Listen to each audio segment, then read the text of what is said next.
Hey everybody, Tom Barnes Stories from the 78. Super pumped today, my friends, because I have some important guests on the show about one of the best treasure hunts of all time. Like, this is like the Goonies, but in real life. I'm talking about gold and greed, the hunt for Fenn's treasure. And when I say Fenn, I mean Forrest Fenn, the gentleman that buried a treasure like 10 odd years ago in the woods, and people were looking for it. People died.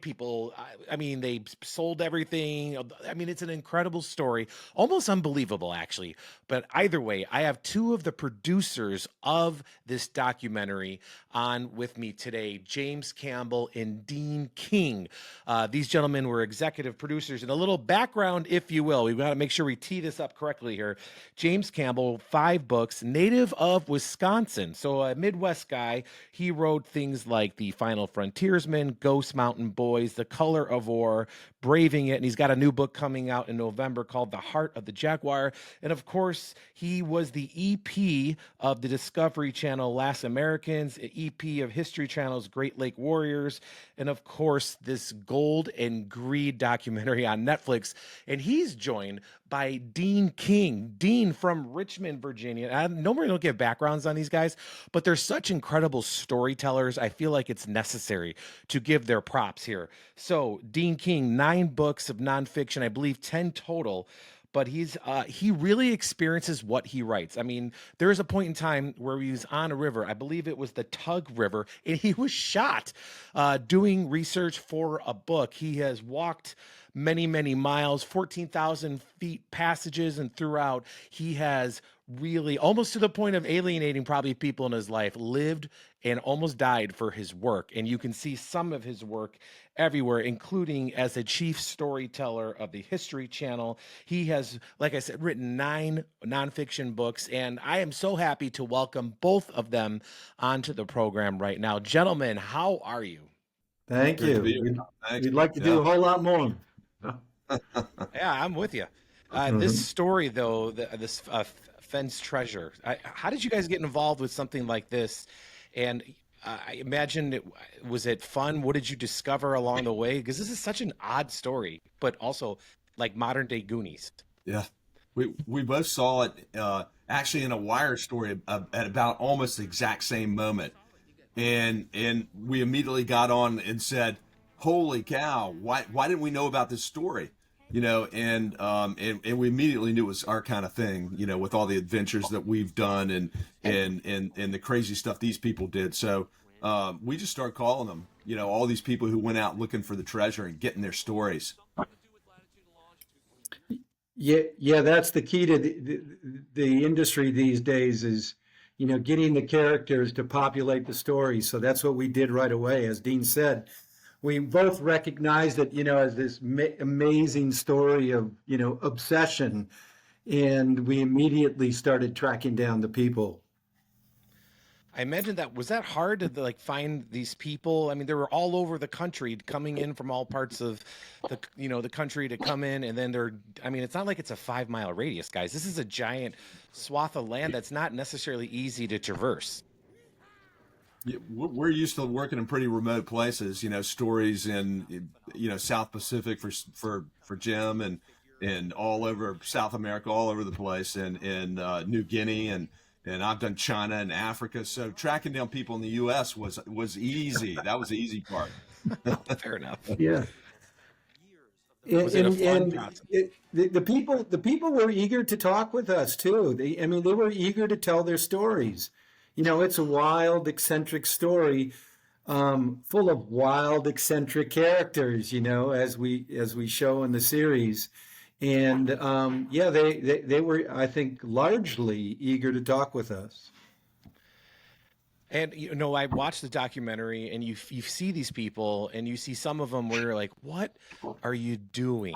Like as far as like how they put their lives on hold and did this journey. Went there. I'm one of the gentlemen. I think it's the brother of the guy who now owns the treasure, and he reburied it. He lost somebody in the process of this entire discovery, and he said in the documentary at the end that he put some hidden clues in this new documentary for where this new treasure is buried. Did you guys have any idea any of that was going on when this was being made?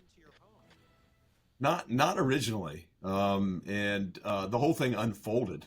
He eventually went and bought the chest, but we had already started, working on the documentary when that happened. And then at a certain point, I think he put the clues in the on the screen, and we didn't know that. Nobody knew. Yeah. So it was pretty amazing, that he did that and that the way it unfolded. Really a testament of how much he loved that hunt. That the most important thing for him was to perpetuate it, to do it for other people. Yeah, I mean, he broke down when he realized, that he found it, and that, I'm sorry, when he went to the auction house and he was able to look at it. I imagine when you guys were, because you guys know what you're doing in terms of traveling the world. When you were following this at the time that it was going on, were you compelled to go look for it just because of your expertise? Well, the thing to remember is we got started after it was found already. Oh, I didn't know it was after. I'm sorry. Yeah, My yeah. bad. Yeah. So but people had footage, and we took people to those places, and so they could tell their stories, and but it was found, but also people weren't convinced that it was found. And that was the cool thing, was that even when we were talking to the people, they still thought that they were the finders, not the purported finder. So there was all this doubt and all this, people were excited, upset. They were, yelling at each other. And that was one of the things we discovered that was the most fascinating, was how convinced people were that their conclusion was the conclusion, even when other evidence said that it wasn't. I mean, almost to their detriment, right? I mean, one of them went to like his house and was almost upset to the point where he's like, wait a minute, no, I want to see it. You got to show it to me. I mean, did you meet any of those folks doing this process? And when you were showing this video, did you were like, no, it really was found. It was here's the video of the treasure that people found. It was that up to, like, did you have to push it that far with some of these people? As Dean said, there was so much doubt among the people.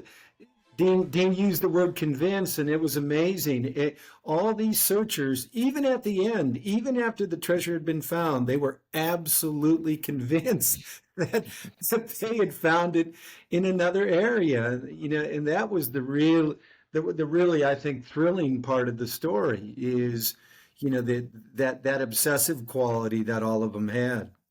It's a fine line, reporting the story and telling the story and entering the story. So you don't necessarily want to kill somebody's delusions, and actually, in fact, you don't know if they're wrong or not, even though you strongly suspect it. But, we can both tell you many instances. One guy I interviewed, I called him up and he said, oh, yeah, I want to tell you my story, but call me back in a month. I'm on my way to federal prison.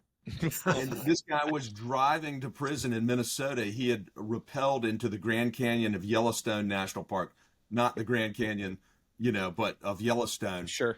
In the middle of winter, from an observation deck with a rope that wasn't long enough to get to the bottom. And so he got, most of the way down, and then stumbled and fell down the rest of the way, woke up a hibernating bear, because he was convinced that his solution, they call it a solve, was down there. And he didn't find it. The Park Service had to send rangers in there in choppers to get him out. And so eventually they kind of threw the book at him, fined him, and made him spend a week in federal prison. But so he said, look, call me back when I get out. And when I called him back, he said, well, I know they know that I found it because, Fenn probably sent somebody in there to get the treasure once I sort of let them know where I thought it was. And he knew that was right. And then the commandant let me out of jail a day early, but he also had me to dinner.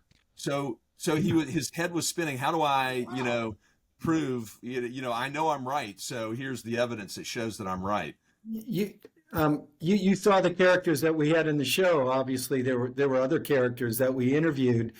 I grew particularly close with this man from Tasmania, who came over here, flew over to the United States on 4 different occasions, and was absolutely convinced it was in Yellowstone National Park. So, I mean, he hadn't hit the nail on the head, but he knew relatively where that treasure was buried. And he came over here in the middle of winter, and he went into Yellowstone National Park completely unequipped for the adventure, and he crossed a raging river and amazingly survived it, and then started to scale the mountain with, again, gear that he'd brought from Tasmania, and nearly died. Oh my And there's so many of those stories that it's an amazing thing. I imagine some of these stories, I mean, obviously a lot, maybe not a lot, but I'm sure you talk to people where you're like, God, this is great, but we can't really confirm this. We can't put this in the doc, but man, oh man, is this a great story? Because you have all these other great stories of confirmed things that people did. I imagine people just did some crazy stuff that you couldn't put in the doc. Well, the hardest part, I think, was and Jared, the Jared McGilliard, the showrunner, will say the same thing, was kind of simplifying the story so we could have like a workable story that people would watch. There were lots of other characters we could have put in there, but the characters we chose, I think, really kind of exemplified, that kind of overall fervor and fanaticism that the show was about. How did you guys get involved with just being executive producers on this show? Like, what does that mean for somebody who's watching? You guys have done a lot of your own research for your books and things like that, and you've done stuff for other TV networks. How does this? How do you get involved in something like this? Ideas are kind of a dime a dozen. Everybody has ideas, and but once you sort of start putting your elbow grease into it, once you do the research and start putting the facts together, and then maybe make some phone calls, talk to some people, start taking ownership of the story, and then for us, the real sort of watershed thing is a talent agreement. You find somebody, you tell them what you're doing, and say, look, you've got a story, we want to include it, and you sign an agreement. Hey, we're gonna, they'll be part of your project. So once you have those things come together, then you've got something that you can move up the sort of production system to eventually hoping to get to a network or a streamer that wants to fund it. And I you're probably aware, Tom, that there were other, companies that fortunately we got the jump on them, but there were other companies that identified the story, other big companies that I had identified the story. But fortunately, we started, as I said, we got the jump on them. We started early, and it became apparent to them that, a lot of the talent and, the storylines were locked up. Were you guys able to work much with his son? I mean, I know that he was in the doc, but did you guys have a chance to get to know the family a little bit? And like, what did you guys both take away from being part of the story? That was a bit of a cat and mouse game, as things were evolving, because you did have a lot of other producers making phone calls, talking to people, and it is kind of a Wild West world. Nobody knows which network or streamer might actually pull the trigger in the end, get the deal done, and have it all happen. So people are cagey, as they probably should be, trying to figure out which one of these things is going to succeed. So eventually we did get there, but for a while, we were on the outside, and you have to build your momentum, until it becomes apparent, hey, you're the big dog on the block or whatever, and you're going to make it happen. So it was a great learning. I'll let Jim talk about that a little bit, but it was a great learning process for us, and we spent more than 4 years on this. So getting to know the characters, hang on to them, establish relationships, all that was really critical. Yeah, I think the key for us was building relationships with the characters so they would confide in us, Hmm. so they would tell us your story, and that's whether we're writing books or magazine articles or doing TV, that relationship with the characters is so important. They have to believe not only in the project, but they have to believe in us. They have to believe that we are indeed the guys, who are going to tell the story and tell it right. And again, we do that in everything we do. Yeah, that family of it was the two boys and their father, I believe, Yeah, were one of the, you said Yeah, he said he was, he was an addict of some kind, and this helped him get clean and broke down a little bit. That is something I did not expect when you're watching this. You watch this, you think you know this family that you're watching on screen, and you develop a relationship with them over the minutes that you're watching this doc, to where you really see like it almost saved that. At least it looked like it saved that family, and their relationships with their brothers and their dad and the whole thing. I mean, that seems like that was kind of throughout, like this brought people together in odd and strange ways. Y- y- Yeah, I mean, the stories, about the good, bad, and the ugly, but that story with the hearse, the family, I mean, it had a beautiful component to it. It was really, it was really touching. I think anybody who watches the shows will ultimately be touched by that relationship, and also, by the fact that yeah, they really believe that this saved their lives, and I Yeah, think that's pretty powerful. yeah. As producers, that's what you're after. Yeah. That's the power there, and that's the integrity of the story. There's a lot of crazy stuff going on and everything, and that's super fun to watch and be part of. But to making that connection is when you find that thing that's so important to those people, why they're out there doing it, and that they understand that you understand them, and that you're going to tell their story with integrity and honesty. And that's where those connections, that the bonds are built that get the thing done ultimately, I think. Yeah, I imagine just going to Forrest's family and telling them that, hey, we want to do this documentary about this Yeah. treasure hunt. I'm sure they were like, oh Lord, no, like we want this to be done. I don't know if we want to do this again. And somehow you guys were able to, with the team of producers and directors and everything else, pull this story out of them that has become, a Netflix documentary. I mean, it was fascinating to watch. Yeah, thank you. Yeah. We heard along the way that it was one of the most shopped ideas that anybody had ever seen, but it really was getting beneath the surface, to that powerful part in pulling those people together that made it happen like that. Yeah, my son and I watched, and he loves the Goonies. He's about 12 years old, and he was like, "This is like the Goonies," He's like, but it was bigger, and everybody knew the map. And I'm like, "Yeah, like everybody knew the map, and it was just a matter of how much you wanted to invest in doing this." But I think a lot of people along the way, I think one of them was the woman. I can't remember her name. Uh, Cynthia. yeah, she like talked about like, well, I don't really care if they found it. I'm gonna go look, because that was my story, that was my journey, and I got something out of it, which is just again another piece of this puzzle that is this documentary that I bet you probably didn't even think about when you went into it, about these experiences these people took away from that really changed their lives. It's just a lot of fun to see unfold over the course of the few episodes there. They Yeah. built an incredible community, and I think that's why they want to continue it. And you do realize it is the journey, not the end. That was so important to all of them, and a beautiful thing. And with all the things that you guys have done, I mean, you've written books and you've traveled all over the world. Dean, we were talking about traveling to parts of China that were the furthest away feeling from home. Where does this compare, this experience, with the things that you've done for the research for your books?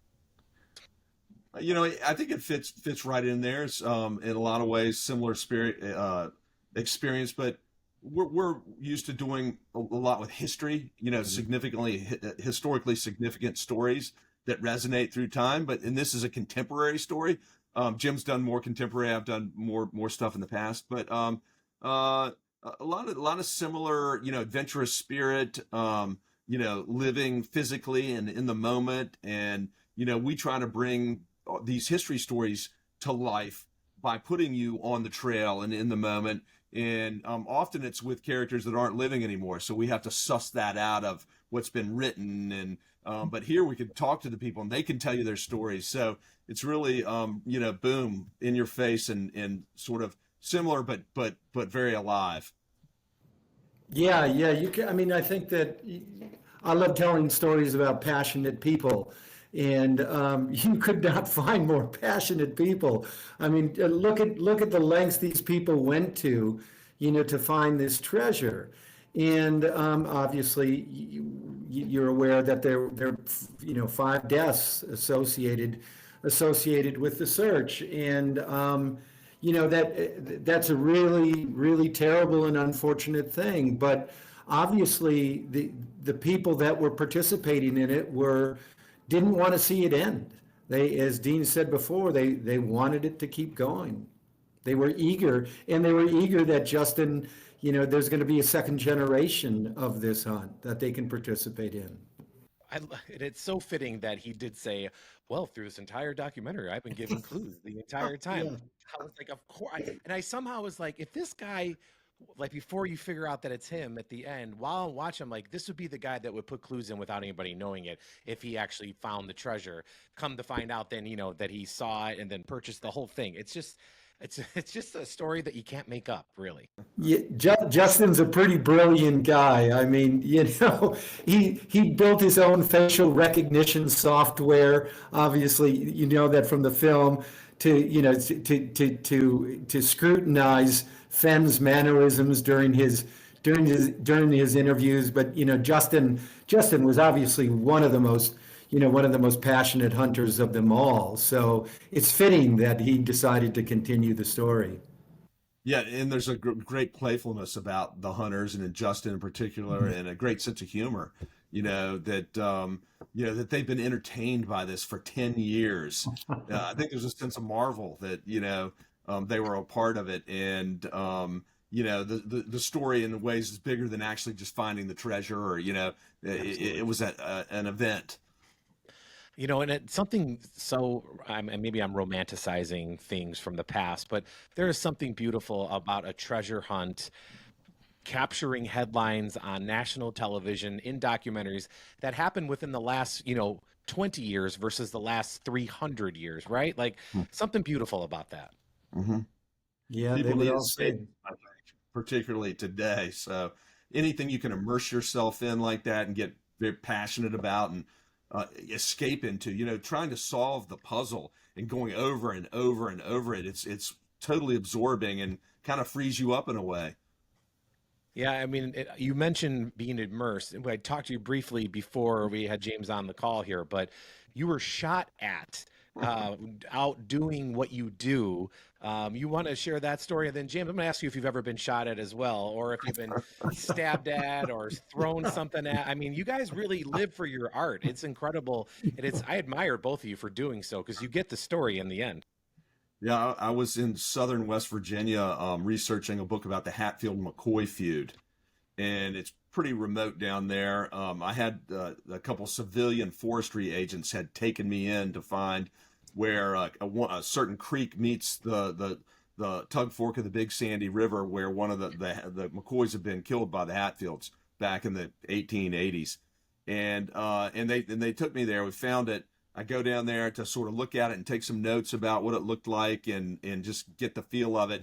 And we see some people looking from around the bend at us, and then we hear an ATV, and it goes down a trail, and then all of a sudden we hear a gunfire, and I'm out on where the creek hits the river. It's a little bit of a residue there that we're standing on, so we're pretty exposed. Sure. With these two guys and my daughter Hazel, actually, and so that they shoot, and they don't just shoot once; they keep shooting, and we see the bullets hitting the water about 10 yards from us. They could have hit us easily. These were warning signs, but terrifying. and so the forestry agents said, "Hey, get Hazel in here." We circled her and said, "We're going to count to 3 and walk off slowly," because they worked there. They couldn't run off. They couldn't turn tail and run. So as shots were hitting the water, we counted to 3 and just walked off. And so it was pretty harrowing. I hadn't expected that by any means. The adrenaline was definitely flowing. And then a couple months later, I went back, and I had met a guy there that ran an inn in Matewan, West Virginia. And I said, hey, you know what? I can't come in here with forestry agents again. I need to come in here with people who are from, Hatfields and McCoys from this place. And so he said, I got a Hatfield who will take you in. He works for me. He's a great guy. Went over and met him, chatted with him, got to know him. Next time I came in, he said, "Oh yeah, I heard you got shot at the first time you came in." And I said, "Yeah, I did." He said, "Yeah, I know that fella. He's a good old boy. He just don't like nobody in his marijuana patch." So we stumbled into his marijuana patch accidentally. You hear this story, you're think, where did this happen? Was this in Russia? Was this in China? No, this was in the United States, in Virginia. Yeah, West Virginia. West Virginia. James, anything like that happen to you on your adventures when you're out researching? Oh man, where do you want me to start? I've never been shot at. I've lived in a tent at 40 below in Arctic Alaska. Maybe the most grueling thing I've ever done is I walked across the Papuan Peninsula of New Guinea in the footsteps of some World War II soldiers that were sent to New Guinea to fight the Japanese, and were ordered by General MacArthur to cross the Papuan Peninsula on foot through swamps and jungles and over mountains. And when they got there, the men were just physically shattered by the experience, yet they went right into battle. So in 2005, I went over to New Guinea to find out if that trail was navigable and if it's something we should attempt. And I was discouraged by nearly everybody I talked with. But by that point, I was like, the hunters of the Fenn Treasure. I was absolutely determined to do it, and I put together a little adventure team, and we completed the trail in 27 days, and it was absolutely grueling. But what I always say is, when we finished, we got to drink beer and celebrate. When the guys, from World War II did it, they went into battle. But imagine having to do that and then battle. Yeah, and then into battle. Yeah, they consequently lost lots and lots of men. But I also did a sailing trip through Micronesia from Saipan to the center of the Carolina Islands with the world's last star navigators. And the premise of the idea was, nobody, archaeologists, anthropologists, there's a question whether or not the exploration of the Pacific was intentional or accidental. And what I wanted to show is that these men had not only the navigational skills, but the sailing skills to complete these big blue water journeys. And about 600 miles south of Guam, I was the only one with a sat phone and GPS. We got caught in what can only be called a hurricane. And I didn't know how frightened to be. And then I saw that the other 7 native guys on the sailing boat were terrified. They were singing and they were praying. And then I thought, shit, excuse me, I better be scared. If these guys are scared, I better be scared. And the sky got pitch black and absolutely quiet. And then all of a sudden we heard this roar like a freight train, and then the big waves started to topple over us. And I thought, I'm cooked.